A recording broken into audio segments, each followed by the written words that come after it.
7 bar cleanest city in India होना ये कोई मजाक नहीं है।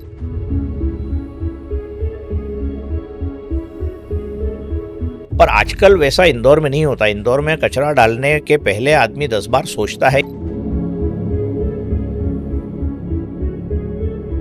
इंदौर की ज़मीन की एक खासियत है, वहाँ की आबो हवा की खासियत है कि इंदौर में आज जो आके आदमी बस जाता है वो कई वर्षों तक वहाँ से छोड़ने का नाम नहीं लेता। तो क्रिकेट बढ़ रहा है, व्यापार बढ़ रहा है, एयरपोर्ट जो इंदौर का है वो बहुत बिजी एयरपोर्ट्स में से है। मध्य प्रदेश में इतना बड़ा कोई एयरपोर्ट नहीं है। सर अब अर्बनाइजेशन इंदौर का शुरू हो गया था, वो इंदौर कैसे चेंज हो रहा है सर? और करीब 3,500 करोड़ का बड़ा प्रोजेक्ट केंद्र सरकार और राज्य सरकार मिलकर ला रही है। इंदौर एक एजुकेशन हब के तौर पे बहुत अच्छी तरह इवॉल्व कर रहे हैं। बहुत सारी यूनिवर्सिटीज वहाँ आ गई हैं, बहुत सारे कोर्सेज आ गए, बच्चे बहुत आ गए हैं सर। एक कमाल का कल्चर वहाँ पे बनता जा रहा है। इंदौर ही क्यों इस तरफ सर ग्रो करता है? इंदौर एक ऐसा एकमात्र शहर है पूरे देश में जहाँ पर IIT भी है और जहाँ IIM भी है। होलकर परिवार को और इंदौर को अलग करके नहीं देखा जा सकता है। मैंने ये शब्द प्रयोग बहुत सालों से इंदौर में सुना है और किसी शहर में नहीं सुना है, क्योंकि हर इंदौर शहर का व्यक्ति ये मानता है कि ये मेरा शहर है। आप इंदौर को 3 C's की सिटी बताते हैं। आप कहते हैं कल्चर, क्लीनलीनेस और क्रिकेट। सो क्रिकेट और Indore can not be separated. Indore को मिनी मुंबई कहा जाने लगा। मैं कहता हूँ कि इंदौर तो इंदौर है, इंदौर जैसा कोई दूसरा शहर नहीं है। दिन में ज्वेलरी की शॉप्स है वहाँ पे, और रात को जो एक्चुअल ज्वेलरी है, खाना, वो उसमें तब्दील हो जाता है।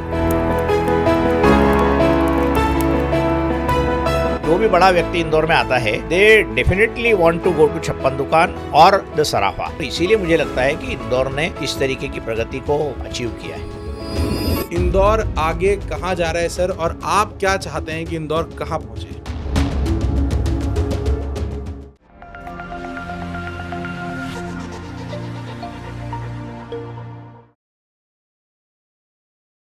जेके सुपर पॉडकास्ट की जनता, बहुत बहुत स्वागत है आपका आज के पॉडकास्ट में। आज का जो पॉडकास्ट है और वो जिसके बारे में है, जिस शहर के बारे में, वो शहर नहीं, एक इमोशन है।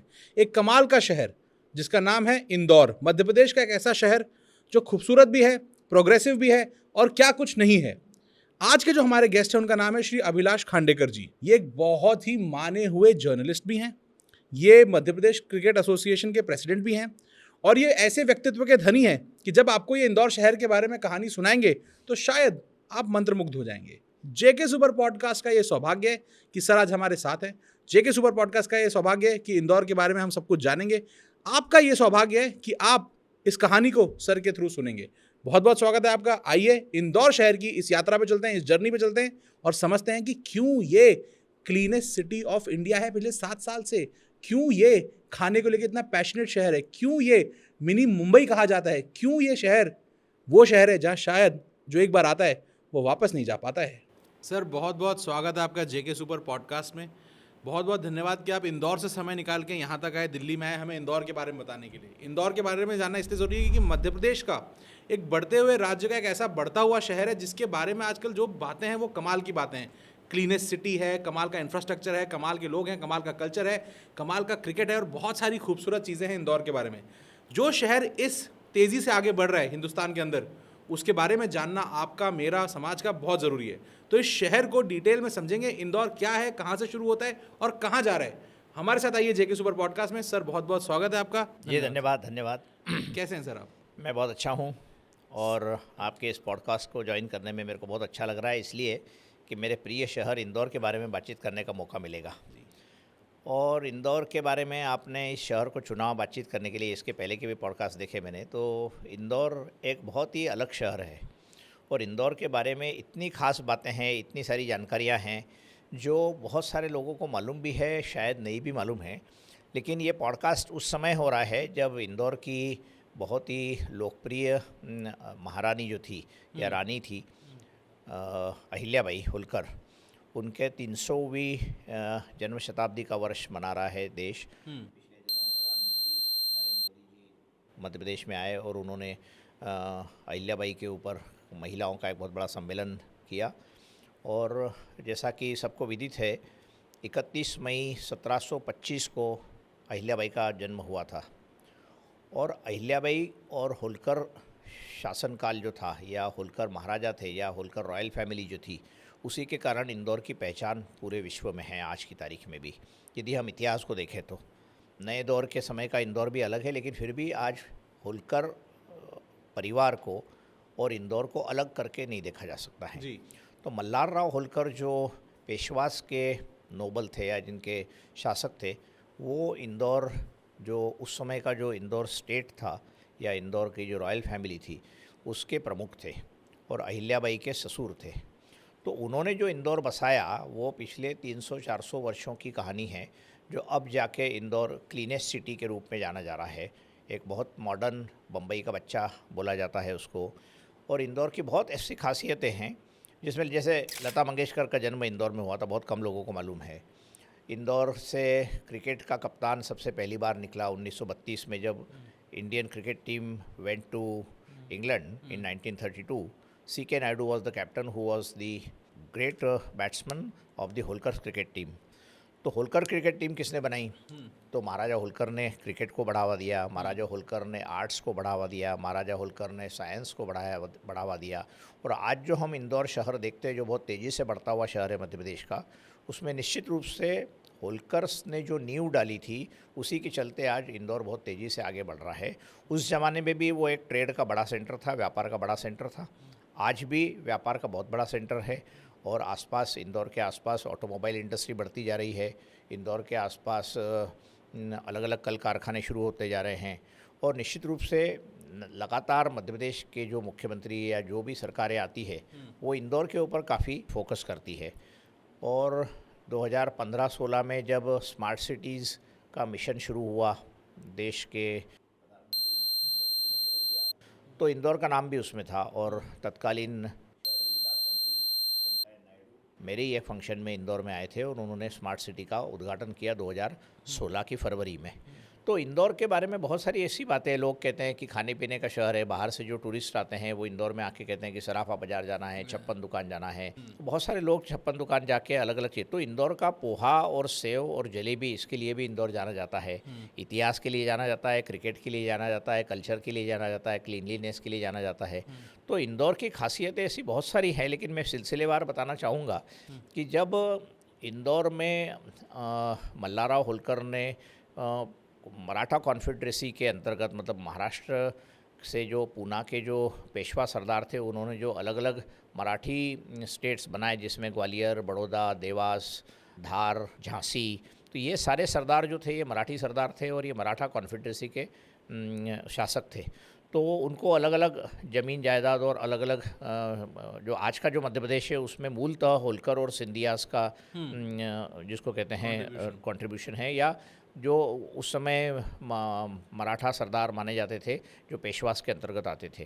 राजा महाराजाओं के बारे में बहुत अलग अलग जानकारियाँ समय समय पर आती रहती है। पिछले दिनों टाइम्स ऑफ इंडिया में भी बड़ौदा की महारानी ने एक राजा महाराजाओं की आज के हाल क्या है इसके ऊपर एक बहुत बड़ा आर्टिकल लिखा है और ये कहने की बात की है कि पुराने राजे महाराजे जो थे, जिनके लिए लोग ब्रिटिश शासनकाल की बात है, तो वो राजा महाराजा अपना राज्य कैसे चलाते थे और आज लोग उनकी तरफ कैसे देखते हैं कि लोगों को लगता था कि राजा महाराजा सिर्फ अय्याशी ही करते थे और अपना जो पैसा आता था उसी में उनका जो राज चलता था। लेकिन इंदौर के महाराजा बहुत अलग थे।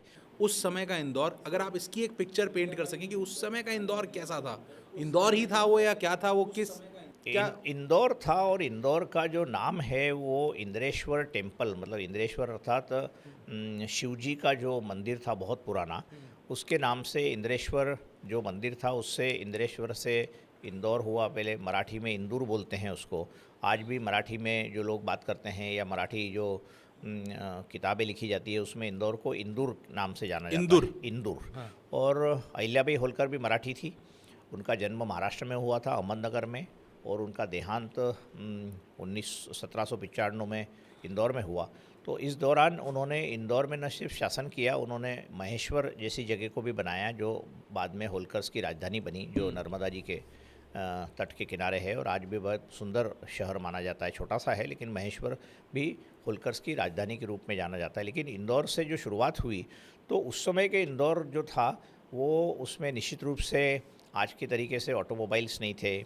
उस ज़माने में टांगे, घोड़े, लोग पैदल चलते थे, साइकिल चलाते थे और पुराने बहुत सुंदर महल थे इंदौर में। तो मैं उन महलों की यदि बात करूं, या जिसको कहते हैं राजवाड़ा था जो 1800 के दशक में बना था, सुखनिवास पैलेस था, शिव विलास पैलेस था, लाल बाग पैलेस था, माणिक बाग पैलेस था। तो ये जो पैलेसेस होलकर्स ने बनाए थे, वो बनाने के लिए भी उन्होंने जर्मनी से आर्किटेक्ट्स बुलाए और एक बहुत जिसको कहते हैं मॉडर्न पैलेस माणिक बाग को बनाया, जिसके लिए मैं आपके दर्शकों को निश्चित रूप से बताना चाहूँगा कि एकार्ट मैथ्यूसियस नाम के जो जर्मन आर्किटेक्ट थे, जो बर्लिन से महाराजा होलकर ने, तुकोजीराव ने बुलाए थे, उन्होंने इंदौर का जो पैलेस बनाया माणिक बाग पैलेस उसके ऊपर इन दिनों देश में जर्मन कॉन्सुलेट जनरल या जर्मन एम्बेसी जो है भारत में, उसने दिल्ली में, बेंगलुरु में और अब बम्बई में वो एग्जीबिशन चल रहा है, शो चल रहा है कि इंदौर का जो पैलेस था माणिक बाग पैलेस, जिसको एकार्ट मैथ्यूसियस नाम के टॉप आर्किटेक्ट ने बनाया था, वो इंदौर में आके वर्षों तक रहा। ये बात है 1930-1933 के बीच की।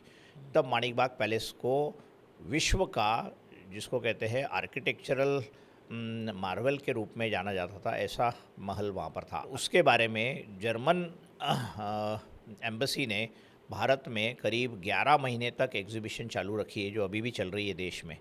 तो ये सोचिए कि इंदौर का एक ऐसा महल, क्या खास है सर उस महल में? उसकी खासियत यह है कि जिस समय वो बना, उस समय उस तरीके का आर्किटेक्चर पूरे यूरोप में भी नहीं था। उसको इंडिया की तो बात ही छोड़िए, भारत की तो बात ही छोड़िए, लेकिन उसमें आर्ट डेको स्टाइल से उन्होंने आर्किटेक्चरल को, उसमें बहुत उन्होंने उसका उपयोग किया। और उस महल के अंदर का फर्नीचर, उसकी लाइटिंग की व्यवस्था, उसका फसाड, ये सारी चीज़ों को देखते हुए यूरोप से लोग आकर देखते थे उस समय।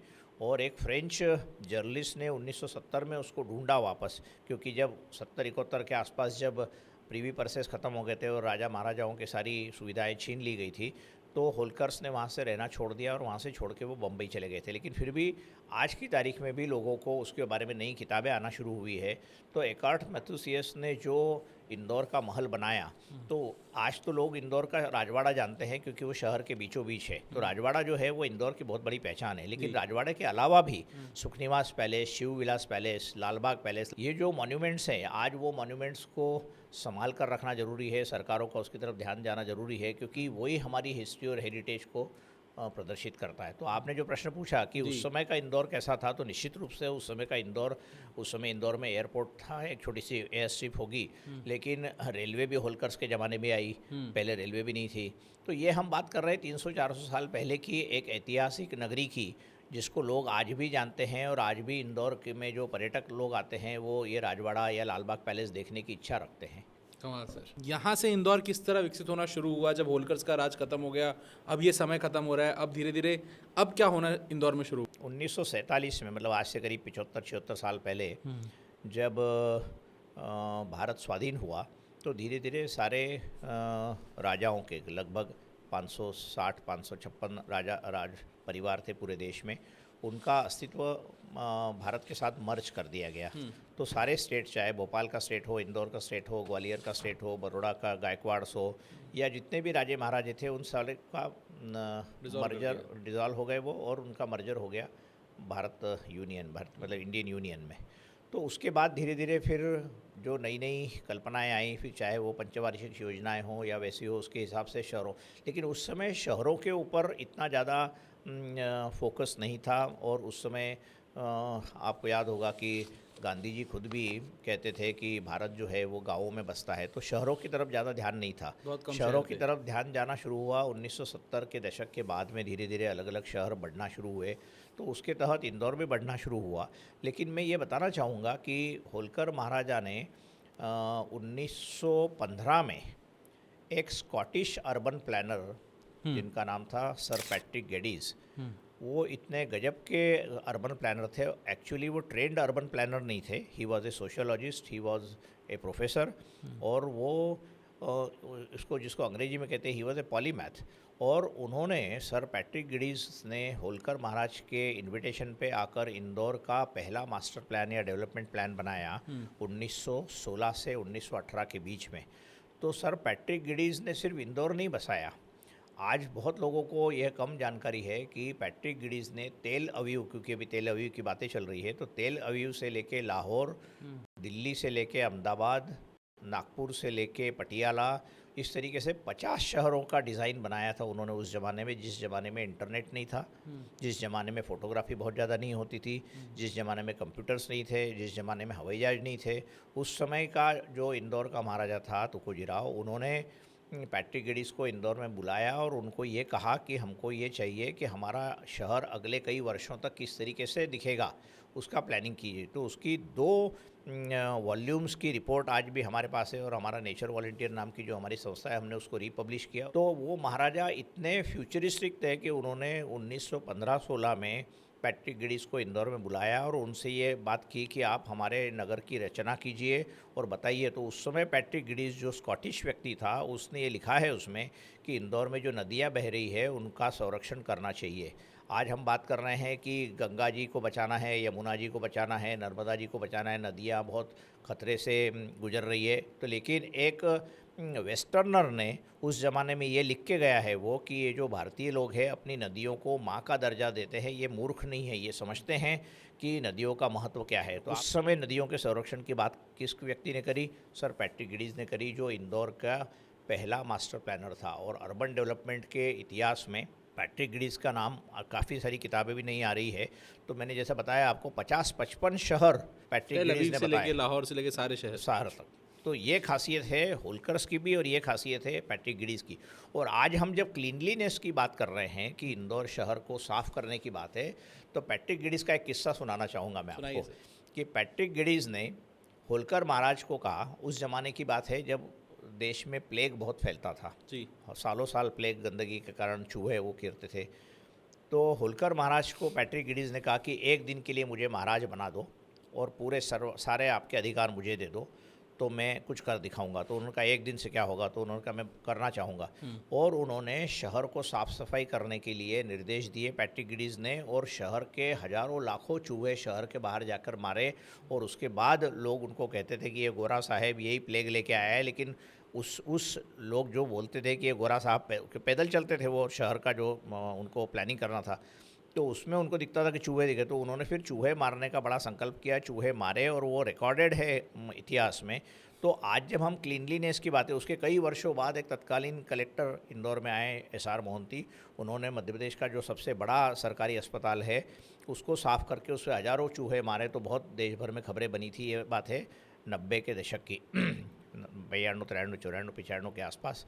3-4 साल में उन्होंने बड़ा काम किया। और कहने का मतलब ये है जो कि आज यदि इंदौर शहर यदि सबसे स्वच्छ शहर लगातार 7 वर्षों से पूरे देश में बना हुआ है, तो उसकी भूमिका शायद पैट्रिक गिडीज़ ने उस ज़माने में डाली थी 100 साल पहले, जब उन्होंने ये समझा था कि यदि शहर को साफ़ रखना है, शहर को प्लेग मुक्त रखना है, तो चूहों का बंदोबस्त करना ज़रूरी है।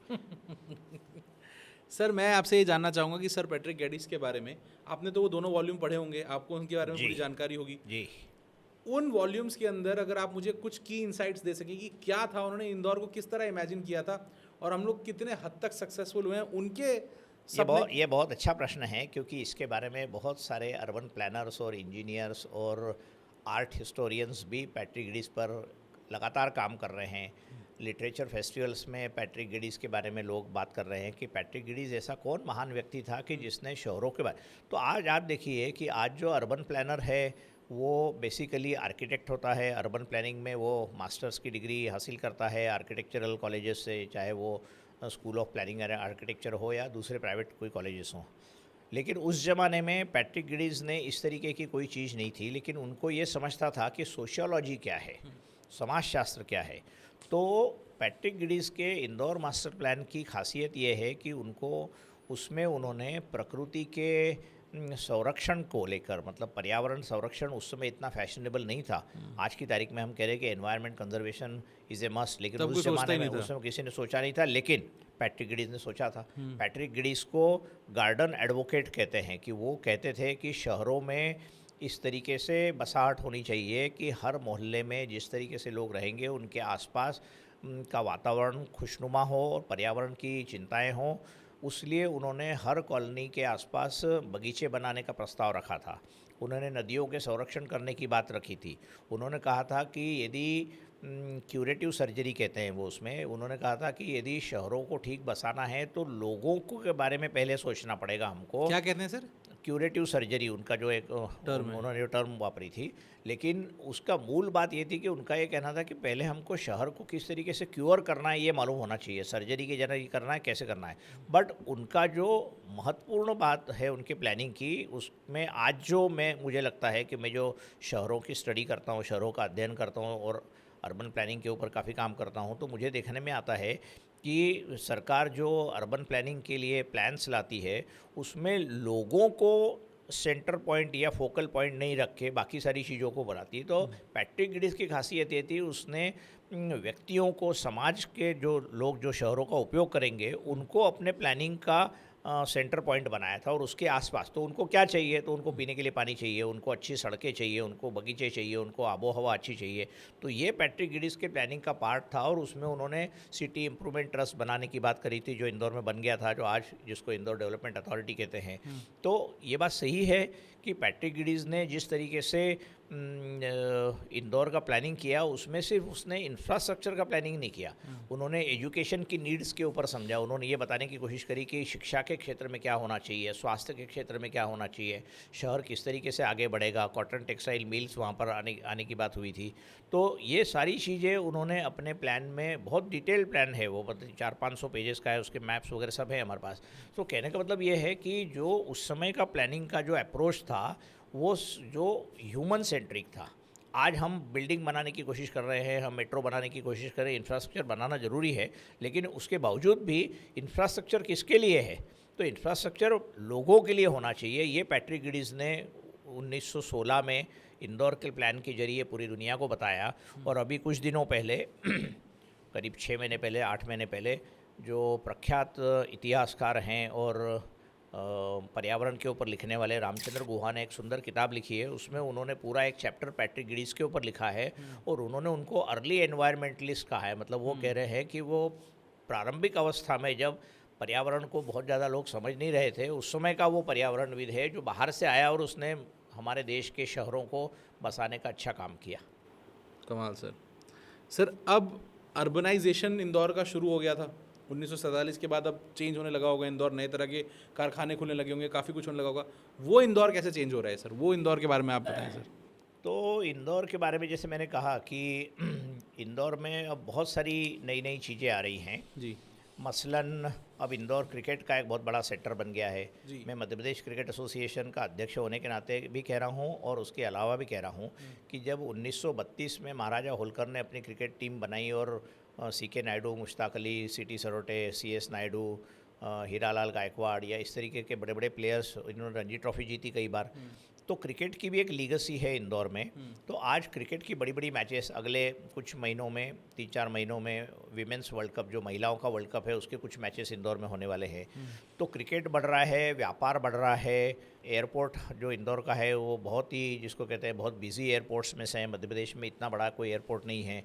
अब नई सरकार वो मेट्रोपॉलिटन सिटी बनाने की कोशिश कर रही है, जिसमें इंदौर, उज्जैन, शाजापुर, पीथमपुर, धार, देवास, इसके साथ में मिलकर बड़ा मास्टर प्लान बनाया जा रहा है। तो सर, इसके बारे में आप कुछ बता सकते हैं? इंदौर शहर की ज़मीनें बहुत महंगी होती जा रही है।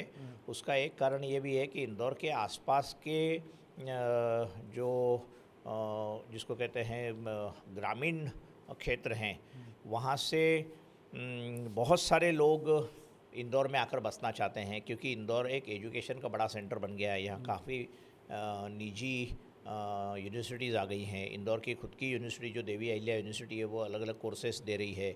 इंदौर के आसपास, इंदौर के पास में धार में पीथमपुर नाम की जो जगह है, वहाँ पर ऑटोमोबाइल का बहुत बड़ा सेंटर है, ऑटोमोबाइल मैन्युफैक्चरिंग का। पीथमपुर में और बड़ी फैक्ट्रीज आ रही है। तो कहने का मतलब ये है कि इंदौर के आसपास पहले देवास 30 किलोमीटर जो था, देवास भी बड़ा इंडस्ट्रियल एरिया था। टाटा ने बहुत बड़ी फैक्ट्री आज से 40 साल पहले लगाई थी, लेदर की फैक्ट्री।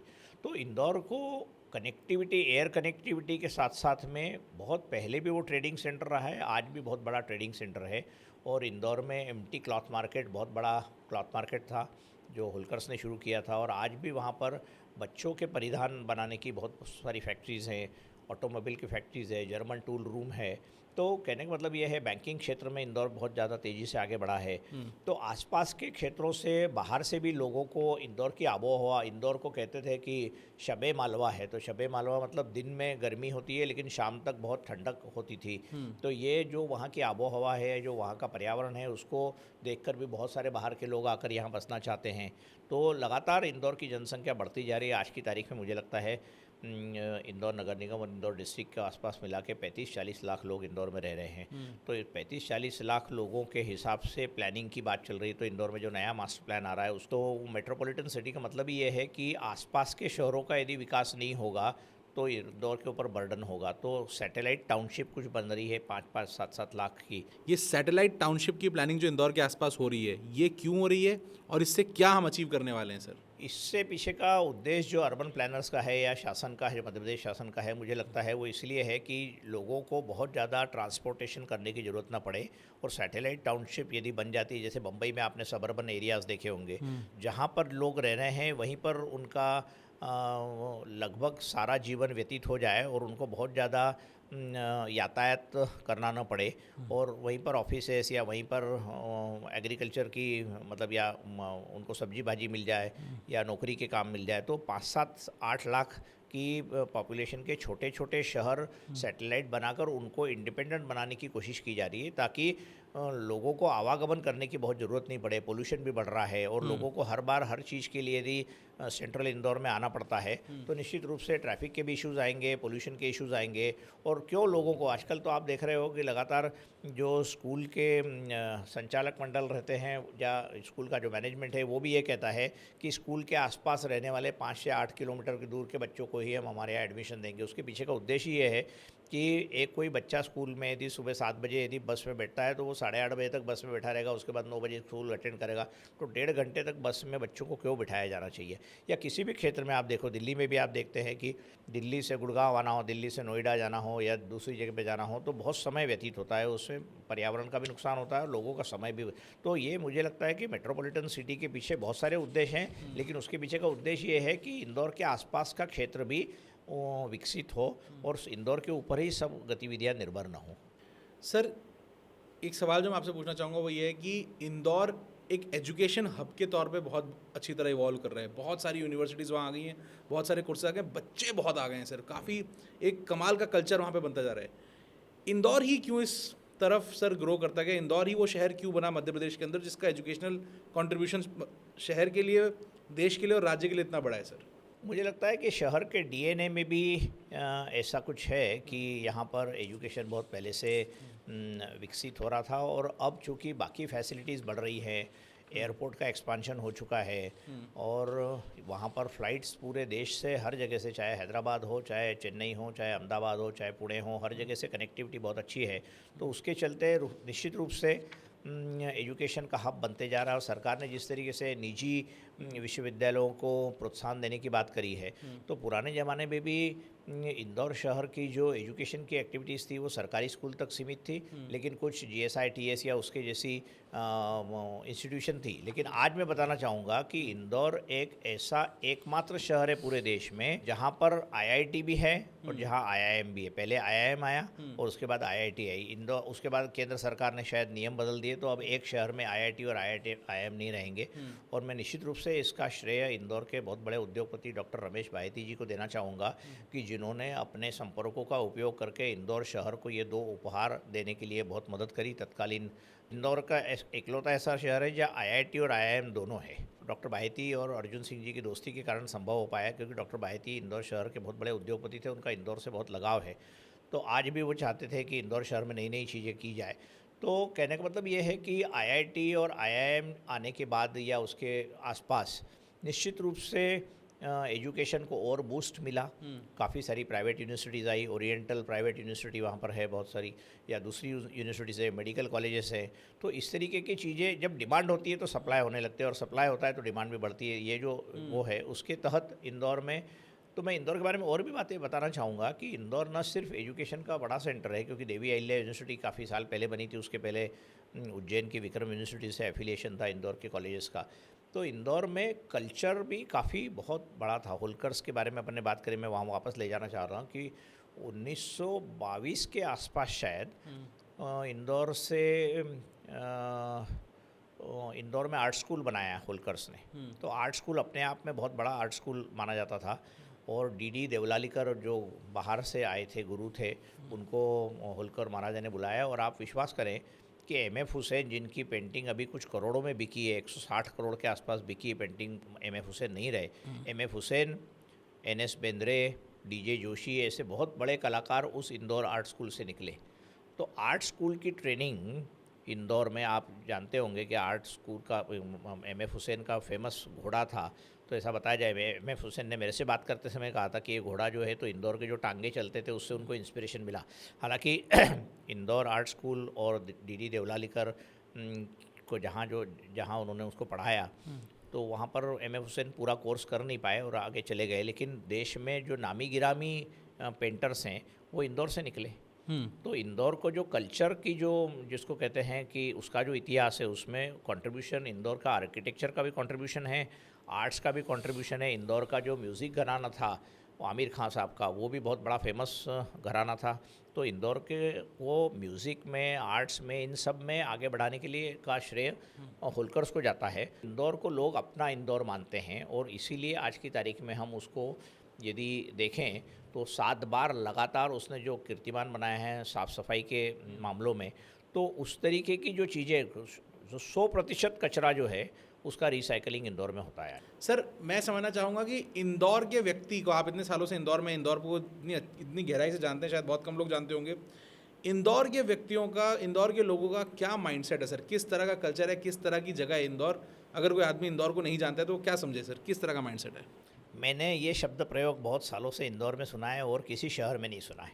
मैं विश्व के कई शहरों में गया हूँ, देश के बहुत में शहरों में लगातार घूमता रहता हूँ, लेकिन अपना इंदौर, ये जो वो बोलते हैं कि अपना इंदौर, मेरा इंदौर, तो मेरे तो जिसको कहते हैं, मेरे दादाजी ने हमारा इंदौर का घर 1927 में बनाया था। वो होलकर स्टेट के चीफ इंजीनियर थे, उन्होंने काफ़ी बड़े मेजर कंस्ट्रक्शंस उस ज़माने के उनके नेतृत्व में हुए थे। तो हम तो बहुत सालों से इंदौर में जमे हुए। लेकिन इंदौर की खासियत जो आप पूछ रहे हो उसके बारे में बताना चाहूँगा कि 10 साल पहले यदि कोई आदमी बड़वानी से या उज्जैन से या बड़ौदा से या दिल्ली से आके इंदौर में बसता है तो वो इंदौर को अपना इंदौर मानता है, और उसको लगता है कि ये शहर मेरा शहर है। और यही उसकी खासियत है, यही उसका डीएनए है कि आज दिल्ली में कई साल रहने वाला व्यक्ति, बम्बई में बहुत साल रहने वाला व्यक्ति, भोपाल में बहुत सालों से रहने वाला व्यक्ति, या तिरुवनंतपुरम में रहने वाला व्यक्ति उस शहर से अपने आप को जोड़ नहीं पाता है। जो इंदौर की भूमि की, या हम कह सकते हैं कि इंदौर की ज़मीन की एक खासियत है, वहाँ की आबो हवा की खासियत है कि इंदौर में आज जो आके आदमी बस जाता है वो कई वर्षों तक वहाँ से नाम छोड़ने का नाम नहीं लेता। बाहर से लगातार माइग्रेशन हो रहा है, लोकल इंदौर के लोग इससे थोड़े चिंतित भी हैं। लेकिन ये बात सही है कि इंदौर का व्यक्ति कहता है ये अपना इंदौर है, ये मेरा इंदौर है। तो ये जो एफिलिएशन है, या जो ओनरशिप है, या जो शहर को अपना मानने की जो दृष्टिकोण है, उसी से मुझे लगता है कि जब सरकार ने ये कहा कि स्वच्छ अभियान होना चाहिए, स्वच्छ सर्वेक्षण होना चाहिए, अपना शहर साफ़ होना चाहिए, तो इंदौर ने उसमें इतनी कामयाबी क्यों हासिल कर ली? क्योंकि हर इंदौर शहर का व्यक्ति ये मानता है कि ये मेरा शहर है। और यदि मैं इंदौर को अपना शहर मान के मैं उसमें यदि अपनी कार में से बाहर थूकना बंद कर दूंगा, या केले के छिलके बाहर फेंकना बंद कर दूंगा, या मूंगफली के छिलके, या कहीं पर गंदगी करना, तो ये मैं अपने शहर के लिए कर रहा हूँ। और उससे ये फ़ायदा हो रहा है कि लोग ये बता रहे हैं, कुछ ऐसी स्टडीज़ हुई हैं कि स्वच्छ इंदौर होने के चलते बीमारियाँ भी लोगों की कम होना लग गई, एयर पोल्यूशन कम होने लग गया, बहुत सारी ऐसी उसके फ़ायदे हैं। तो आज इंदौर एक ब्रांड बन गया है। यूनाइटेड नेशंस के एक बहुत बड़े अधिकारी पिछले दिनों दिल्ली आए थे, मेरे से मिले थे, तो उन्होंने कहा कि मैं तो इंदौर आना चाहता हूँ कि Indore is the cleanest city. तब तक तो मेरे ख्याल से 3 या 4 ही बार इंदौर स्वच्छ सर्वेक्षण में नंबर 1 आया था, लेकिन अब 7 बार आ गया। और वो हर बार इंदौर के अधिकारी, इंदौर के लोग ये कोशिश में लगे रहते हैं कि अगली बार भी हम ही वापस पहली बार बने। 7 बार क्लीनेस्ट सिटी इन इंडिया होना, ये कोई मजाक नहीं है। डेफिनेटली 35-40 लाख का लगभग जो पॉपुलेशन है, इतने सारे लोग एक साथ मिलके, सारे ऑर्गेनाइजेशन से एक साथ मिलके, सारे डिपार्टमेंट्स एक साथ मिलके क्या करते हैं सर कि ये शहर इतने बड़े बड़े शहरों को बीट करता हुआ number 1 cleanest city of India हो जाता है। मैं चाहूँगा कि इन लोगों का क्या माइंडसेट है, मैं जानना चाहूँगा ऑर्गेनाइजेशन का क्या माइंडसेट है, और किस तरह ये पूरा प्रोसेस काम करता है। आज 100% कचरे का सेग्रीगेशन होके उसका रिसाइकलिंग हो रहा है। तो सूखा कचरा, गीला कचरा, plastic, domestic waste, kitchen waste, ये सबको सेग्रीगेट करने के लिए वहाँ पर जो गाड़ियाँ चलती है उसमें जिसको कहते हैं पब्लिक अनाउंसमेंट सिस्टम से जिंगल बेल बजती है, बाकी लोगों को कचरा बाहर लाके रखने के लिए लोगों को प्रयुक्त किया। तो अब ये लोगों की आदत में आ गया। लेकिन ये निश्चित रूप से कहना पड़ेगा कि इंदौर म्यूनिसिपल कॉरपोरेशन के जो लोगों ने, अधिकारियों ने सुबह शाम साफ़ सफाई करने की बात करी। ऐसा नहीं है कि पहले साफ़ सफाई शहरों में नहीं होती थी। मैंने खुद ने इंदौर में देखा है कि वो चमड़े की मशक से सुबह शहर के सड़कें धोई जाती थी, पर शहर छोटा था और म्यूनिसिपल कॉरपोरेशन के पास जो रिसोर्सेज थे उसके हिसाब से सड़कों को साफ़ करने की उस समय भी व्यवस्था थी। लेकिन जिस तरीके से शहरीकरण तेज़ी से बढ़ता जा रहा है, जिस तरीके से उपभोक्तावाद बढ़ते जा रहा है, नई नई चीज़ें आ रही है, प्लास्टिक का जो पोल्यूशन है वो बहुत तेज़ी से बढ़ रहा है। लेकिन इस सब को इंदौर ने मात करी है। वो जो आपके प्रश्न के ऊपर वापस आ रहा हूँ मैं, कि उसको जो मात करी है उसके पीछे का उद्देश्य यही है, उसके पीछे का जो मुझे लगता है कारण है कि लोगों ने ये ठान लिया कि हमको बाकी सारे शहरों को, हमको इस कंपटीशन में बीट करना है और किसी भी हमारे शहर को स्वच्छ रखना है। तो शहर को स्वच्छ रखने के लिए 30-35 लाख लोगों में से यदि 5 लाख लोग कहेंगे कि शहर को स्वच्छ रखना और बाकी सब लोग गंदगी करना चाहें, तो वैसा नहीं हुआ। तो जो कॉल दिया गया सरकार की तरफ से, उसको नागरिकों ने बहुत अच्छी तरीके से अपनाया और उन्होंने ये सोचा कि हमारे ज़िंदगी का भी ये एक अनुशासनात्मक पहलू है कि हम किसी भी तरीके से सड़क पे कचरा नहीं डालेंगे, हम कम से कम प्लास्टिक का उपयोग करेंगे। हम किसी भी तरीके से, यदि हमको कचरा बाहर रखना है, घरों के बाहर रखने के लिए आजकल वहाँ के डंप यार्ड सब खत्म कर दिए। पहले हम भी जब बचपन में देखते थे तो कचरे की कोठी के वहाँ पर एक जाके आप डाल दो, आपके कॉलोनी के आसपास होगी तो वहाँ जाके सब कचरा डाल देते थे। Sir, every day process of keeping the city clean, हर दिन क्या होता है कि ये शहर इतना साफ रहता है, वो प्रोसेस आप जानते हो और मुझे बता सकते हैं? देखो उसमें और ये शुरू करिएगा कि आपके अपने घर से और बाकी लोगों के घर से आप लोग किस तरह कचरे से डील करते हैं और फिर ऑर्गेनाइजेशन कैसे डील तो आप करते हैं? देखिए कि घरों में जो कचरा आता है या इंडस्ट्रीज से जो कचरा आता है, उसके जो जो उसका जो कैटेगराइजेशन होता है, तो उसमें प्लास्टिक है, उसमें किचन वेस्ट है, उसमें ऑर्गेनिक वेस्ट है, उसमें इनऑर्गेनिक वेस्ट में, इसमें गीला कचरा है, उसमें सूखा कचरा है, कांच है, बिल्डिंग मटेरियल है। तो इस तरीके से जो अलग अलग कचरा है, तो सामान्य घर से जो कचरा निकलता है वो किचन वेस्ट निकलता है, अटाला निकलता है, प्लास्टिक की चीज़ें निकलती है, उनको अलग अलग थैलियों में बाहर रखा जाता है। घर में रहने वाले व्यक्ति खुद ये काम करते हैं? खुद रखते हैं, काम ये करते हैं। वो ऐसा पहले क्या होता था कि आपने कचरा आपने घर के बाहर डाल दिया, आपकी जो बागड़ है या जो आपका कंपाउंड है उसके बाहर डाल दिया कचरा, या जहाँ पर कचरे की कोठी थी वहाँ ले जाके डाल दिया, या साफ़ सफाई कर्मचारियों ने भी वहाँ जाके डाल दिया, और 3-3, 4-4 दिन तक कचरा उठता नहीं था। आज ये बात हो रही है इंदौर में कि सुबह शाम लगातार बहुत सारी गाड़ियों में नगर निगम के कर्मचारी कचरा उठाते हैं और एक निश्चित जगह पे ले जाते हैं। देवगुराड़िया के पास में जो रिसाइकलिंग प्लांट है वहाँ जाता है कचरा अल्टीमेटली सारा। और लोगों ने ये करना भी शुरू कर दिया कि खुद होके लोग कागज़ या प्लास्टिक या गंदगी सड़क पे डालते नहीं है। तो ये जो बिहेवियरल चेंज है आदमी में, ये इंदौर के काफ़ी सारे बाकी शहर भी आके स्टडी कर रहे हैं कि ये बिहेवियरल चेंज कैसे आया। तो बिहेवियरल चेंज का मतलब, यदि मैं आज गुड़गांव में बैठा हूँ और मैं यदि शहर के बाहर जाके, आपके ऑफिस के स्टूडियो के बाहर जाके यदि कोई कचरा बाहर सड़क पे डाल देता हूँ तो मेरे को कोई चिंता नहीं होती है। पर आजकल वैसा इंदौर में नहीं होता। इंदौर में कचरा डालने के पहले आदमी 10 बार सोचता है। ये उसके स्वभाव में जो बदलाव आया है, ये सरकार ने जो योजना लाई और उसको इम्प्लीमेंट करने में जो जनता ने सहयोग दिया, ये दोनों का मिलान होने के कारण इंदौर शहर इस तरीके से। और फिर मैंने वापस कहा कि इंदौर का व्यक्ति अपने शहर को अपना मानता है, ये मेरा शहर है, अपना इंदौर बोलते हैं, वैसा कोई दूसरा शहर नहीं बोलता है। ये मैंने इतने वर्षों में देखा और इसीलिए मुझे लगता है कि इंदौर ने इस तरीके की प्रगति को अचीव किया है। सर, एक तो है सराफा बाज़ार और एक है छप्पन दुकान।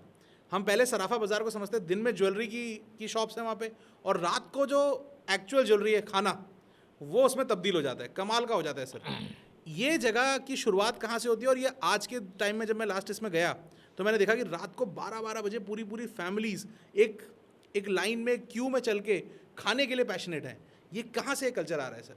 तो देखिए, ये सराफा बाज़ार भी उस ज़माने का होलकर महाराज ने शुरू किया हुआ ज्वेलरी का मार्केट था। उस ज़माने में भी स्पेशलाइज्ड मार्केट है। जैसे आजकल अपन SEZ या बाकी सारी चीज़ें देखते हैं, हमको अलग अलग जगह पर दिखता है कि मोबाइल का मार्केट अलग जगह पर है, ग्रेन्स का मार्केट अलग जगह है, सब्जी का मार्केट अलग जगह है।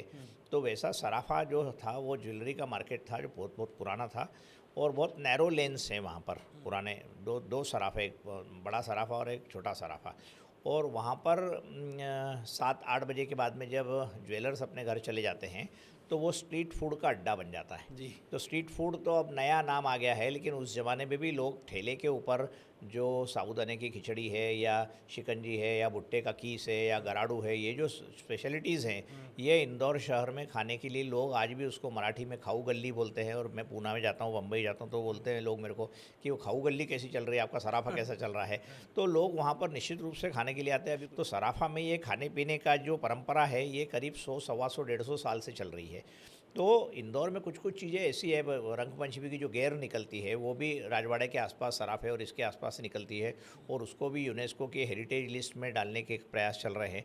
तो रंगपंचमी के दिन जिस तरीके से वहाँ काम होता है, समझाइए सर, वो दिन कैसा होता है? हाँ, बहुत गजब का होता है। उसके जो फोटोग्राफ्स और रंगपंचमी के देखेंगे तो तत्कालीन कलेक्टर महोदय ने ये प्रयास किया था कि रंगपंचमी को यूनाइटेड नेशंस की एक अलग लिस्ट होती है, उसमें इसको ट्रेडिशन के हिसाब से, क्योंकि पिछले 100, 125 साल से रंगपंचमी का ये उत्सव मनाया जाता है वहाँ पर, और हज़ारों की संख्या में लोग आते हैं और रंग डालते हैं एक दूसरे पर, घरों में से रंग डालते हैं, और वो माहौल ही बहुत अलग रहता है। वो मैं उसका वीडियो में आपको बताऊँगा। तो जो सराफा की बात चल रही है कि सराफा जो खाने पीने की बात चलती है, तो इंदौर का पानी या इंदौर की जो खाद्य पदार्थ बनाने की जो संस्कृति है वो बहुत बहुत रिच है, हाँ। बहुत गहरी है। तो इंदौर की कचौरी जो है वो उसका स्वाद भोपाल में नहीं मिलता है, 200 किलोमीटर दूर। इंदौर में जो पोहा मिलता है, इंदौर में पोहा जो सुबह 6 बजे से 5 बजे से लोग पोहा खाने के लिए अलग अलग दुकानों पे वो मिलते हैं। मतलब सराफा तो है ही एक जगह, सराफा चलता है रात को 10 बजे के बाद में, लेकिन बाकी जगहों पर दिन भर भी पोहे बनाने की जो व्यवस्थाएं हैं या पोहे बेचने की, तो हज़ारों किलो पोहा इंदौर में लोग खाने की वो करते हैं। और बाहर से लोग आते हैं कि ऐसा पोहा तो हमको मिलता ही नहीं है, तो कुछ खासियत तो होगी वहाँ के पानी में या वहाँ के बनावट में। दूसरा खाने का अड्डा जो है, आपने खाने की बात करी इसलिए क्या है, वो 56 दुकान है। ये समझ जाऊंगा सर, ये डेवलप कैसे हुआ? 56 दुकान वहाँ पे कैसे तो बना? 56 दुकान नगर निगम ने 56 दुकानें बना दी, ऐसे ही बना दी? ऐसे ही बना दी। हाँ। और फिर जैसे जैसे वो बिकती चली गई, तो पहले तो उसमें कुछ अलग अलग दुकानें थी, कपड़ों की दुकान थी, बाकी सारी चीज़ें। अब सारी लगभग 56 की 56 दुकान खाने की है। सब खाने की है। तो 56 दुकान तो दिन भर चलता है, सराफा सिर्फ रात को चलता है। लेकिन यहाँ दोनों चीज़ें खाने की, मेरे को खुद को याद है, मैं नंदन नीलेकणी को दैनिक भास्कर का अतिथि संपादक बना के इंदौर लेके आया था। दिन भर बैठने के बाद उन्होंने कहा कि 56 दुकान चलेंगे, तो हम 56 दुकान गए। तो उन्होंने जिस तरीके से खाने पीने की जो चीज़ें और जो नमकीन और कचौरी खाने की वो करी, तो वो मेरे को बोले बाद में कि दिन भर क्यों मेरे को ऑफिस में बिठा के रखा था, यहीं लेके आते। और वहाँ के जिस मधुरम नाम की जो दुकान है उसके ऊपर हम नंदन नीलकणी साहब को ले गए, तो उन्होंने उसका फ़ोटो लगा के रखा है बड़ा भारी। जो भी बड़ा व्यक्ति इंदौर में आता है, they definitely want to go to 56 Dukan और द सराफा। तो सराफा पुराना है, लेकिन आज भी वहाँ पर क्वालिटी वही है। कई सारे ऐसे लोग हैं जिन्होंने, उनके पिताजी, उनके दादाजी के ज़माने से ठेला लगा रहे हैं, और उस ठेले का तो स्ट्रीट फूड खाने का जो आनंद है, और क्वालिटी भी इम्प्रूव होती जा रही है। तो 56 दुकान और सराफा ये इंदौर की एक पहचान बन गई है। लेकिन उससे भी इंदौर को आगे जाना है, तो मेरे ख्याल से अब क्लीनलीनेस के जरिए इंदौर का एक नया ब्रांड एस्टैब्लिश हो रहा है। सर, अगला सवाल मैं आपसे 2 सवाल पूछूंगा। पहला मैं आपसे ये पूछूंगा कि अगर आपको अपनी फेवरेट, अपनी सबसे पसंदीदा इंफ्रास्ट्रक्चर के वाइज या ऐसी 5 जगहें आपको बतानी हो जो आपको सबसे कमाल लगती हैं इंदौर की, तो वो क्या होंगी? अगर कोई व्यक्ति बाहर से आ रहा है कि इंदौर आए तो ये जगह ज़रूर देखे। तो इंफ्रास्ट्रक्चर बहुत तेज़ी से बढ़ रहा है और बहुत सारे फ्लाईओवर्स बन रहे हैं। उसके बाद में इंदौर के आसपास से रिंग रोड और बड़े रोड्स भी निकल रहे हैं। लेकिन इंफ्रास्ट्रक्चर के हिसाब से यदि आप मेरे को पूछे कि आप कहाँ जाना चाहेंगे, तो इंफ्रास्ट्रक्चर तो खैर एक निर्जीव सी व्यवस्था रहती है। लेकिन मैं निश्चित रूप से चाहूँगा कि जो इंदौर का एमजी रोड है, या इंदौर का जो गांधी हॉल है, इंदौर का लालबाग पैलेस है, इंदौर का जो पुराना म्यूज़ियम है जिसको बहुत कम लोग जानते हैं, लेकिन इंदौर का रेसिडेंसी एरिया है, ये ऐसे क्षेत्र हैं जहाँ निश्चित रूप से जाना पसंद करें। देखिए, आज के ज़माने में क्या है कि बिल्डिंग्स जो नए तरीके की बन रही है उसमें कोई बहुत ज़्यादा खासियत नहीं दिखती है जी। वो कांच की बिल्डिंग बना के लोग वो करके। लेकिन इंदौर का जो मालवा आर्किटेक्चर था उसके हिसाब से जो चीज़ें देखने को मिलती है, वहाँ निश्चित रूप से लोगों को जाना पसंद करते हैं लोग। और आज इंदौर में बाहर से जो लोग आते हैं, वो लोग इंदौर की आबो हवा, इंदौर के लोगों से मिलना जुलना, खाना पीना, इसके लिए ज़्यादा पर्यटक लोग आते हैं इंदौर में। यूँ देखें आप तो इंदौर शहर में देखने लायक चीज़ें बहुत कम हैं, लेकिन निश्चित रूप से मैं कहूँगा कि 2 सिरपुर तालाब नाम का जो एक रामसर साइट 2022 में बनी, वो एक बहुत बड़ा बर्ड हैबिटेट है, और उसको बचाने के लिए हम लोग भी बहुत वर्षों से काम कर रहे हैं। तो सिरपुर तालाब है, यशवंत सागर है, जहाँ सारस पाए जाते हैं। तो ये जो सारी चीज़ें हैं, ये देखने के लिए लोग पसंद करते हैं वहाँ पर आना। और ये भी देखते हैं कि किस तरीके से शहर में जो पुरानी चीज़ें हैं उनको लोग अभी भी उनका संरक्षण कर रहे हैं, क्योंकि यदि पानी नहीं रहा, प्रकृति नहीं रही, हरियाली नहीं रही, तो कोई भी इंफ्रास्ट्रक्चर बनेगा उसका इतना बहुत ज़्यादा उपयोग नहीं जाएगा। आप कितनी बार एसी में रहोगे, लोग डेफिनेटली बाहर जाना चाहते हैं। तो इंदौर की नदी जो कान नदी है उसको भी अब बहुत अच्छी तरीके से सुधारने का काम चल रहा है, रिवर फ्रंट बनाने की बात चल रही है। इंदौर में बहुत पुरानी छतरियाँ हैं, कृष्णपुरा की छतरियाँ भी बहुत देखने लायक है। तो ये जो सारी चीज़ें हैं ये निश्चित रूप से एक बाहरी आदमी इंदौर में आता है तो ये आकर्षित करती है। सर, इंदौर के बारे में दो चीज़ें मैंने बहुत सुनी है, लेकिन एक आज आपसे एक नई बात सुनी है। आप इंदौर को 3 C's की सिटी बताते हैं। आप कहते हैं कल्चर, क्लीनलीनेस और क्रिकेट। सही कह रहा हूँ सर? बिल्कुल ठीक है, बिल्कुल ठीक है। तो कल्चर के बारे में तो हमने बात की। कल्चर के बारे में मैं वापस एक बार बताना चाह रहा हूँ हमारे दर्शकों को कि इंदौर से प्रख्यात आर्टिस्ट भी निकले। इंदौर घराना जो म्यूज़िक का था वो बहुत प्रसिद्ध था। जैसे पटियाला घराना है, बहुत सारे जो ख्याल गायकी के लोग हैं। तो इंदौर में आर्किटेक्चर था, म्यूज़िक था, आर्ट्स थी। तो इसके कारण मैं कहता हूँ कि Indore was a cultural city.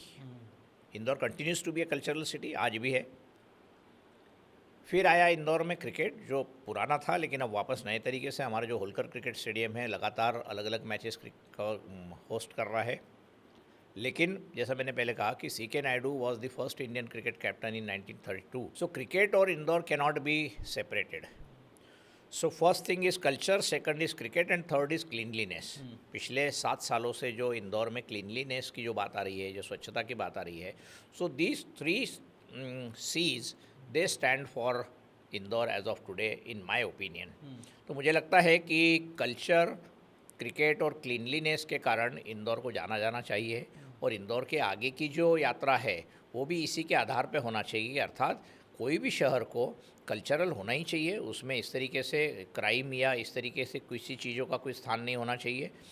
हर शहर में संगीत की ध्वनियाँ सुनती रहने जाना चाहिए। मैंने जैसे कहा कि लता मंगेशकर जी का जन्म इंदौर में हुआ था। उनके पिताजी जो नाटक कंपनी लेके आए थे उस समय वो इंदौर में रहते थे, तो उस समय लता जी का जन्म हुआ। तो हम इंदौर के लोग जो हैं वो हम इस चीज़ को काफ़ी गर्व से कहते हैं कि लता जी का जन्म इंदौर में हुआ था। या MF हुसैन इंदौर के थे, या उस्ताद आमिर खां साहब का इंदौर घराना था, जो म्यूज़िक जो हिंदुस्तानी क्लासिकल म्यूज़िक है उसके लिए जाना जाता था। उसके बाद हम देखेंगे कि मुश्ताक अली, CK नायडू, CS नायडू, इन लोगों ने होलकर की क्रिकेट टीम के कारण बहुत पिछली बार हमने 2022 में 70 साल के अंतराल के बाद मध्य प्रदेश ने पहली बार रणजी ट्रॉफी जीती। इस बार के IPL में हमारे 11-12 लड़के खेल रहे हैं। तो क्रिकेट की जो ट्रेडिशन है उसको हम लगातार आगे बढ़ाते जा रहे हैं। तो क्रिकेट के कारण भी आज रजत पाटीदार इंदौर का लड़का है जो RCB का कप्तान था। तो आज इंदौर का नाम CK नायडू, मुश्ताक अली के साथ में इन लोगों का भी नाम जोड़ा गया है। उसमें आवेश खान हो, उसमें अय्यर हो, उसमें पाटीदार हो। और क्रिकेट का जो ऑर्गेनाइजेशन है वो होलकर स्टेडियम में हम लगातार करते जा रहे हैं। कोचिंग की सिस्टम्स हम बहुत इन प्लेस है। तो culture, cricket and now cleanliness. तो अब जो हम बात कर रहे थे, इसके पहले भी बात करी कि अपना इंदौर है जिसने ये कमाल करके दिखाया है कि इंदौर को स्वच्छता में लगातार पूरे भारत में नंबर 1 पर लाना ये कोई छोटी मोटी घटना नहीं है, और कंसिस्टेंसी दिखाती है इसमें। There is another C also to that. So there is a consistent campaign of cleanliness. तो ये जो चीज़ें हैं ये इंदौर को बाकी देश के शहरों से अलग रखती है। लेकिन क्या इसी के बल पे इंदौर आगे जाएगा, ये भी प्रश्न मेरे मन में कई बार आता है कि Indore was A smart city declared by the government of India, लेकिन स्मार्टनेस के लिए बहुत सारी और भी चीज़ें लगती है। तो उसके साथ साथ में अब नया इंफ्रास्ट्रक्चर डेवलपमेंट शुरू हो रहा है इंदौर में। तो इंफ्रास्ट्रक्चर डेवलपमेंट के साथ साथ में लोगों को यदि सुविधा मिलती है तो निश्चित रूप से वो शहर अपना नाम कमाता है। तो अब नया जो इंदौर का जो मास्टर प्लान आ रहा है, जिसमें मैंने कहा कि मेट्रोपॉलिटन सिटी बनाने की कोशिश है, रिंग रोड बनाने की बात है, या दिल्ली मुंबई कॉरिडोर से टच करने की बात है। तो ये अलग अलग फैसिलिटीज़ इसलिए ज़रूरी रहती है कि लोगों को जिस तरीके से शहरीकरण आज 30-35% की दर से बढ़ रहा है, अगले कुछ वर्षों में हम देख रहे हैं कि 50% लोग देश के शहरों में रहेंगे। तो शहर अच्छे रहना चाहिए, तो उसमें मैं कहूँगा कि इंदौर का नाम उसमें आता है। इंदौर में ट्रैफिक की समस्या निश्चित रूप से है। इंदौर में इंफ्रास्ट्रक्चर बहुत अच्छे तरीके से बढ़ना चाहिए, उसका रेगुलेटरी मैकेनिज़्म भी होना चाहिए जिससे अच्छा इंफ्रास्ट्रक्चर बने। अच्छा इंफ्रास्ट्रक्चर का मतलब अधोसंरचना जो है वो लोगों को इस तरीके से होनी चाहिए कि लोगों को उसमें सुविधायुक्त जीवन जीने का मतलब आजकल जो कई सालों से चल रहा है वैसे लिवेबल सिटी। तो लिवेबल सिटी कौन सी है? तो ऐसी सिटी है क्या लिवेबल कि जहाँ पर आप घर से सुबह निकलेंगे 9 बजे अपने ऑफिस के लिए और शाम को 8 बजे आने के बाद आपको कुछ भी काम करने की इच्छा नहीं है, धूल और उससे आप भरे हुए हैं और थके हारे हुए हैं, अपने ऑफिस से काम कर रहे हैं, बिजनेस या शॉप से आप घर पे आ रहे हैं और चिड़चिड़ाहट हो रही है। This is not a livable city. Livable city वो सी होनी चाहिए कि जहाँ पर शामें भी अच्छी हो, जहाँ का पर्यावरण अच्छा हो, जहाँ पर पीने का पानी साफ़ हो, जहाँ पर क्राइम्स कम हो, जहाँ पर एजुकेशन की फैसिलिटीज़ अच्छी हो, जहाँ का समाज अच्छा हो। तो इन सारे पैरामीटर्स पे मैं देखता हूँ कि इंदौर काफ़ी हद तक उस स्टेज पे है जहाँ पर निश्चित रूप से लोगों को लगेगा कि इंदौर में जाकर रहना चाहिए। पर इसका मतलब ये नहीं कि इंदौर की अपनी लिमिटेशंस नहीं है। आज पुराना इंदौर जब हम कॉलेज में पढ़ते थे तो बहुत शांत था, साइकिल पे से कॉलेज जाते थे, कोई बहुत ज़्यादा चिंता नहीं। आज इंदौर में मर्सिडीज़ और बड़ी बड़ी गाड़ियों की इतनी वो हो गई है कि इंदौर की सड़कें छोटी पड़ने लग गई है। तो इंफ्रास्ट्रक्चर का एक पहलू ये भी है कि इस तरीके से इंफ्रास्ट्रक्चर विकसित होना चाहिए कि लोगों को किसी भी तरीके की कठिनाइयों का सामना न करना पड़े और शहर स्वच्छ और पर्यावरण की दृष्टि से बहुत अच्छा हो। कमाल सर। सर, इंदौर का कल्चर आपने बता दिया, इंदौर का क्रिकेट आपने बता दिया, इंदौर की क्लीनलीनेस आपने बता दी। सर, बहुत हद तक इंदौर, पता नहीं ये कब से शुरू हुआ, लेकिन इंदौर को मिनी मुंबई कहा जाने लगा। बहुत लोग मिनी मुंबई है, मिनी बॉम्बे है, छोटा बॉम्बे है, छोटा मुंबई है, लोग इस तरह की बातें करने लगे। क्या वजह है सर कि लोग अब इंदौर को मुंबई से कंपेयर करने लगे और क्या इसकी हकीकत है? मिनी मुंबई जो है ये एक ऐसा फैब्रिकेट है या ऐसा वो माना जाता है कि इंदौर में बिजनेस एक्टिविटीज़ बहुत थी। इंदौर में कॉटन टेक्सटाइल मिल्स बहुत थी जैसी बम्बई में हैं। इंदौर एक मराठी शहर था, बम्बई भी एक मराठी शहर है। इंदौर की कनेक्टिविटी नॉर्थ और साउथ से जो होती है, जो उसकी लोकेशन है उसके आधार पर भी इंदौर काफ़ी वेल कनेक्टेड ट्रेन से रहा था और अब हवाई जहाज़ से भी है। तो इंदौर में जो जिस तरीके की बिज़नेस एक्टिविटीज़ होती है, इंदौर की जो आबो हवा है, इंदौर में जिस तरीके से विकास हो रहा है, तो इसको कहते हैं मिनी बॉम्बे के रूप में, क्योंकि वो वहाँ पर खाने पीने की भी बहुत सारी वो है। और लोगों को ये लगता रहा कि जब पुराने ज़माने में जब इंदौर में ट्रेडिंग की एक्टिविटीज़ होती थी तो इंदौर राजस्थान, मध्य प्रदेश, छत्तीसगढ़ और दूर दराज तक महाराष्ट्र के भी कई सारे जिलों तक फैला हुआ ऐसा मार्केट था जहाँ पर लोग ख़रीदारी के लिए बहुत दूर दूर से आते थे। तो मुझे लगता है कि इंदौर की आबो हवा, वहाँ का जो कल्चर, जो मैंने पहले बात करी, यहाँ नाटक काफ़ी मराठी नाटक होते थे, वहाँ पर फिल्मों की शूटिंग होती थी और इन सारी ऐसी अच्छाइयाँ हैं जो बम्बई में पाई जाती है। तो बम्बई को मॉडल रखकर कुछ लोगों ने इस बारे में ये कहने की बात शुरू करी कि Indore looks like a mini Bombay. तो it has all the other facilities and everything.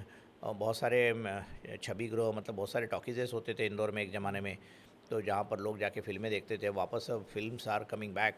तो इंदौर में बहुत 100 साल से फिल्मों का इतिहास रहा है।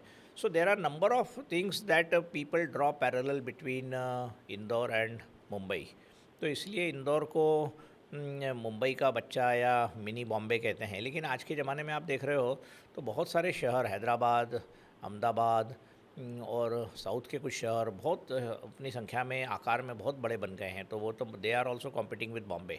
Indore was never competing with Bombay, लेकिन इंदौर से प्रॉक्सिमिटी करीब 800 किलोमीटर दूर है। इंदौर से हवाई जहाज़ से 1 घंटा लगता है। तो बाहर के लोग भी, जो रिसर्चर्स या कुछ अमेरिकन लोग आए जिन्होंने इंदौर के ऊपर किताबें लिखी, अर्बन पॉलिटिक्स वगैरह के ऊपर, उन्होंने लोगों ने भी इंदौर की छवि को ऐसे बनाया कि वो इट रिजेंबल्स विद बॉम्बे। तो निश्चित रूप से इंदौर की बहुत सारी ऐसी खासियतें जो मुंबई से मेल रखती है। और अब इंदौर में बहुत सारी इसकी शूटिंग भी हो रही है। सिनेमा में भी आप, सीरीज़ में भी आप देखोगे, अलग अलग एंटरटेनमेंट चैनल्स में भी इंदौर का नाम आ रहा है। So Indore is definitely, but I don't call it the mini Bombay. मैं कहता हूँ कि इंदौर तो इंदौर है, इंदौर जैसा कोई दूसरा शहर नहीं है। सर, एक बहुत ही खूबसूरत प्रोजेक्ट वहाँ पे हो रहा है, multi modal mobility ring road. क्या है सर ये प्रोजेक्ट और ये किस तरह शहर को बदलेगा? इंदौर जो है ये पहले जो आगरा बॉम्बे रोड था, एबी रोड जिसको बोलते हैं, वो शहर के बीचों बीच जाता था। जैसे जैसे शहर बढ़ता गया, हैबिटेशन बढ़ते गए, नए नए मकान बनते गए, कॉलोनीज आती गई, तो शहर के बीचों बीच से जाने लगा। तो एक्सीडेंट्स वगैरह की संभावना को देखते हुए पहले रिंग रोड बना, बाईपास बना। अब ये मल्टी मॉडल ये इसलिए बन रहा है ताकि जो शहर के बीच से जाने वाले वाहन हैं, जो भोपाल से बम्बई की तरफ या आगरा से मुंबई की तरफ, ग्वालियर से मुंबई की तरफ जा रहे हैं, वो बाहर के बाहर चले जाएं।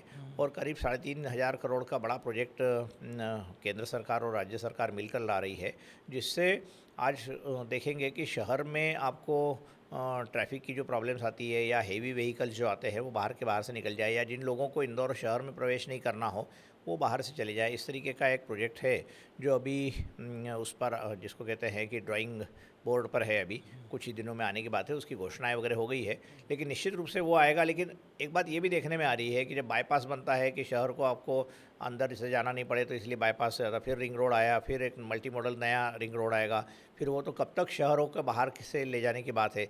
तो वो मेरे ख्याल से अर्बन प्लानर्स और इंजीनियर्स उस पर काम कर रहे हैं, और जब वो वास्तविकता में आ जाएगा तो निश्चित रूप से इंदौर का काफ़ी भला होगा उससे।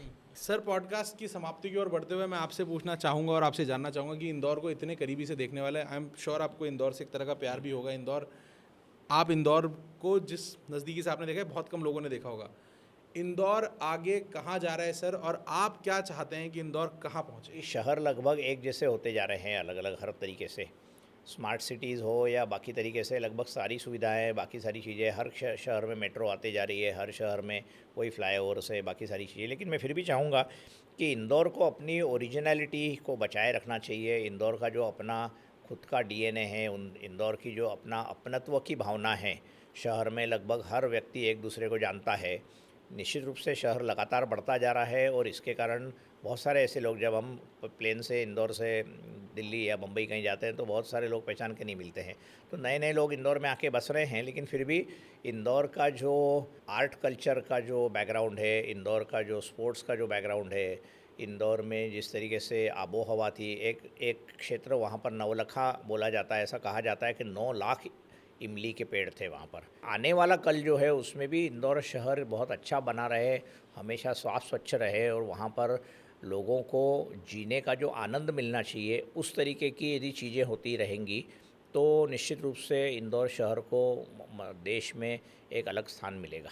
कि सर पैट्रिक गिडीज़ स्कॉटिश जेंटलमैन थे जिन्होंने इंदौर का मास्टर प्लान बनाया। वैसे होलकर महाराज ने एक बहुत बड़े एग्रीकल्चरिस्ट को, मतलब जो कृषि विशेषज्ञ थे, अल्बर्ट होवार्ड, उनको इंदौर में बुलाया था, और वो आए थे यहाँ पर लोगों को इनऑर्गेनिक खेती समझाने के लिए। लेकिन वो वापस जब गए तो उन्होंने Indore model of organic agriculture ये बना के छोड़ा। और आज भी जो इंदौर का एग्रीकल्चर कॉलेज है उससे 900 एकड़ की ज़मीन उनको एक्सपेरिमेंट के लिए राजा महाराजा होलकर ने दी थी।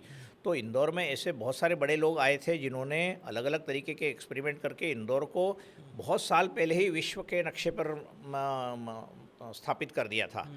लेकिन उनको आज नई जो हमारी पीढ़ी है वो शायद भूल रही है, तो उनको भूलना नहीं चाहिए, ऐसा मेरा मानना है। सो चाहे पैट्रिक गिडीज़ हो, चाहे अल्बर्ट होवार्ड हो, चाहे सीके नायडू हो, चाहे लता मंगेशकर जी को तो कोई भूल नहीं सकता है, लेकिन देवलालीकर साहब है, एम.एफ. हुसैन साहब है, एन.एस. बेंद्रे साहब है, इन सब लोगों ने, और बहुत सारे ऐसे समाजसेवी भी लोग थे जिन लोगों ने, जैसे मैंने आपको डॉक्टर बायती का नाम लिया, जिन्होंने इंदौर में आया और आई.आई.टी. लाए। उनके पिताजी बाबूलाल बायती बहुत बड़े समाजसेवी थे। तो ऐसे बहुत सारे ऐसे लोग थे जिन लोगों ने इंदौर शहर को, जो आज का शहर है या उससे पहले का शहर था, बसाने में और उसको संवारने में बहुत बड़ा योगदान दिया है। तो निश्चित रूप से आज इंदौर को संवारने सजाने के लिए लिया जाता है, क्योंकि वो 10 बार लगातार वहाँ से चुनी गई सांसद के रूप में, और यदि उनका अगली बार वो टिकट नहीं था तो वापस जीत जाती वो 2019 में यदि टिकट मिलता। तो ऐसे बहुत सारे लोग राजनीति में हैं, समाज के क्षेत्र में हैं, पर्यावरण के क्षेत्र में हैं, भालू मुंडे साहब। तो ऐसे बहुत सारे लोग हैं जिन्होंने इंदौर शहर को विकसित करने में अपना छोटा सा योगदान दिया है। तो इंदौर उस तरीके से ही आगे विकसित हो, ऐसी इच्छा है मेरी। तो निश्चित रूप से ये चाहेंगे कि इंदौर में आर्किटेक्चर के हिसाब से भी बदलाव हो, इंदौर में संस्कृति के हिसाब से बदलाव हो, इंदौर के लोग अपने शहर के प्रति वैसा ही प्यार रखें, पर्यावरण के रूप में भी शहर का एक नाम होना चाहिए। आज 2 रामसर साइट वहाँ पर एस्टैब्लिश हुई है मोदी जी के प्रयासों से, और हम लोगों ने जो मैदानी काम किया, तो सिरपुर तालाब और यशवंत सागर तालाब के नाम पर आज पूरे देश में लोग जानते हैं कि ये ऐसे तालाब हैं जहाँ पक्षी अभयारण्य बन सकते हैं। हमने नेचर वॉलंटियर्स ने बर्ड्स ऑफ इंदौर नाम की किताब निकाली आज से 4-5 साल पहले, तो इंदौर के करीब 250 पक्षियों की प्रजातियों का उसमें संकलन है। तो पक्षियों को रहने की भी जगह होना चाहिए। कल मैं कुछ इंदौर के बारे में पढ़ रहा था तो मैं देख रहा था कि इंदौर के सिरपुर तालाब पर हिरण आते थे। आजकल तो हिरण कई शहरों में दिखते ही नहीं हैं। तो कहने का मतलब ये है कि शहर नया भी होना चाहिए, पुराना भी होना चाहिए, उसका इतिहास को संभालते हुए, उसके हेरिटेज को संभालते हुए हमको विकास करना चाहिए। सर बहुत बहुत धन्यवाद आपका जेके सुपर पॉडकास्ट की तरफ से। बहुत बहुत धन्यवाद यहाँ आने के लिए। बहुत बहुत धन्यवाद हमें शहर आपकी नज़रों से दिखाने के लिए। फिर आपसे मुलाकात होगी, किसी और शहर पे बात होगी, बिल्कुल। और अगर मौका लगा तो इंदौर के फ्यूचर के बारे में बात होगी। सर निश्चित रूप से। बहुत बहुत धन्यवाद। धन्यवाद।